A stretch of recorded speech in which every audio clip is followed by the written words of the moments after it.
Пиздец, 37-этажку прилетел, блядь! यह अमेरिका में हुए 9/11 हमले का रूसी वर्जन है। Пиздец, сука! हमला उतना बड़ा बेशक ना हो, तरीका वही है। Пиздец, сука! एक बारूदी चिड़िया ने इमारत में टक्कर मारी और चीख पुकार मच गई।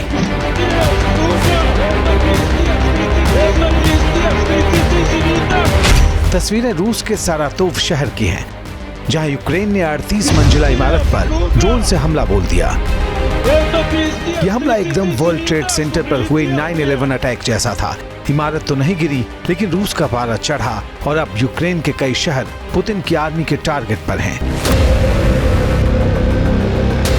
वहां ताबड़तोड़ हमले किए जा रहे हैं। इस युद्ध में बाजी चाहे कोई मारे, इंसानियत हारेगी। इसलिए रूस हो या यूक्रेन, सबकी निगाहें हिंदुस्तान पर टिकी हैं। जो काम कोई नहीं कर पाया, वो कमाल प्रधानमंत्री मोदी दिखाने वाले हैं। तीसरे विश्व युद्ध की विभीषिका से भारत ही दुनिया को बचाने वाला है। पूछा जा रहा है कि प्रधानमंत्री मोदी के शांति संदेश से रुक जाएगी रूस और यूक्रेन की जंग। 7 समंदर पार से इसका सिग्नल आने लगा है। यूक्रेन के राष्ट्रपति व्लादिमीर जेलेंस्की ने बिल्कुल साफ जुबान में कह दिया है कि वो अगला शांति सम्मेलन भारत में आयोजित करने को तैयार हैं।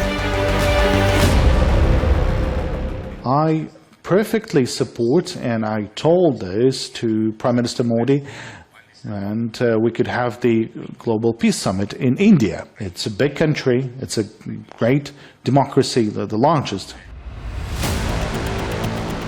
रूस और यूक्रेन के बीच 2.5 साल से जारी युद्ध के बीच पीएम नरेंद्र मोदी 23 अगस्त को यूक्रेन दौरे पर पहुंचे थे, तो वो खाली हाथ नहीं थे। पोलैंड से 10 घंटे की रेल यात्रा कर कीव पहुंचे प्रधानमंत्री मोदी बुद्ध यानी शांति का संदेश लेकर यहाँ आए थे और बिना किसी लाग लपेट के यूक्रेन को बता भी दिया, युद्ध रोकना है तो बातचीत करनी होगी।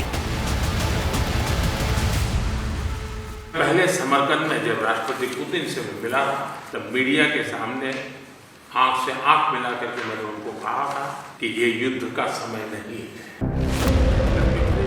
प्रधानमंत्री ने कीव में अपने संबोधन के दौरान जुलाई की रूस यात्रा का जिक्र किया और उस संदेश की भी चर्चा की जो उन्होंने रूसी राष्ट्रपति व्लादिमीर पुतिन को दिया था। वहां भी मैंने साफ साफ शब्दों में अपनी बात कही है कि किसी भी समस्या का समाधान रणभूमि में कभी भी नहीं होता। समाधान का रास्ता बातचीत से ही निकलता है, डायलॉग से निकलता है, डिप्लोमेसी से निकलता है, और हमने बिना समय गंवाए उस दिशा में आगे बढ़ना चाहिए। इससे पहले जून के महीने में रूस और यूक्रेन के बीच स्विट्जरलैंड में शांति शिखर सम्मेलन हो चुका है।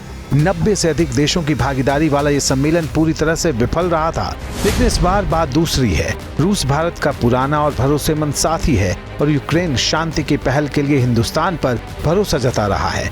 ऐसे में अगर भारत में शांति वार्ता होती है और युद्ध रोकने पर सहमति बनती है, तो ये मोदी नीति की ऐसी जीत होगी जिससे इंसानियत को नई जिंदगी मिलेगी।